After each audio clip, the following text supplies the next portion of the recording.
But there's no right way to be a good dad. No. You know, and I think it's the craziest part about being a dad to me is there's no instruction book at all, right?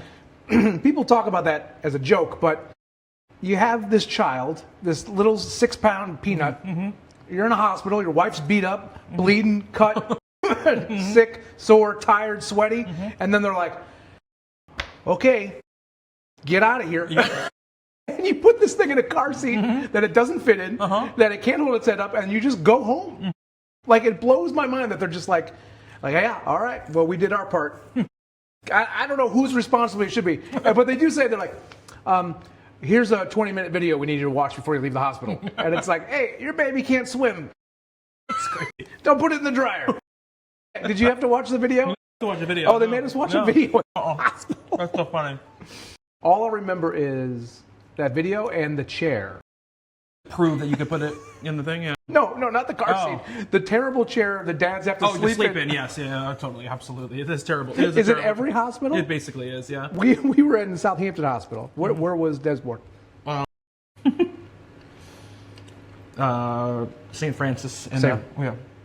So those chairs are everywhere. Yeah. But that's it. That's the instruction you get. You get this 20-minute video, and then you're in charge of this alive little person who can't hold its head up. And I'm lucky that my wife had her daughter. And I was like, hey, baby, what do I do? You know, and she was such a saint through the whole thing.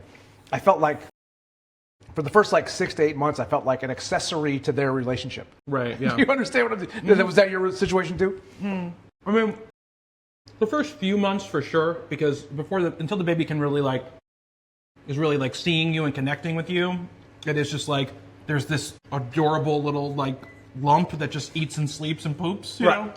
And Cassandra breastfed. So one day she's like, listen, and Henry never did a bottle. So she was like, listen, if he gets up in the middle of the night, I have to wake up anyway. Yeah. She's like, so I'll just get up and you just, go to work the next day, which was a blessing because Daddy likes to sleep. It was a little different for us because Karen did breastfeed, but she would pump and then I would feed the baby sometimes. Because I really was, from the beginning, I want this to be as down the middle as possible, you know? So we would take shifts basically, and we'd switch them off. So she would feed the baby and then she would pump and then she would sleep and then I would take the next phase and so on and so forth. Or we would do okay, I'm going to take these 3 shifts and you sleep that whole time and then we'll switch off and I'll sleep. I don't want to seem like I never woke up with No, I'm not saying that. I'm not saying that either. I'm just saying what my experience was, because the way we had it, that's the way we did it. And it was delirious. I was obviously so tired for those months,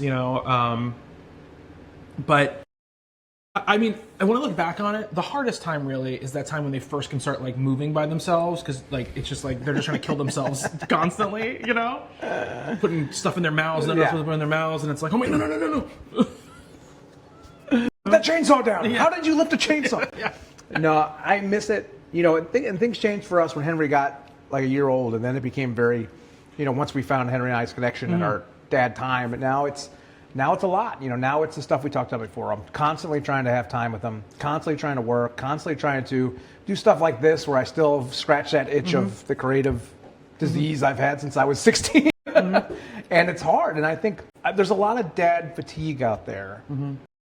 And I don't think it is appreciated as much as mom fatigue. We both can be tired and have worked really hard. I'm not saying, I'm saying they deserve it, but I'm saying we deserve it too. I don't think that's as much respected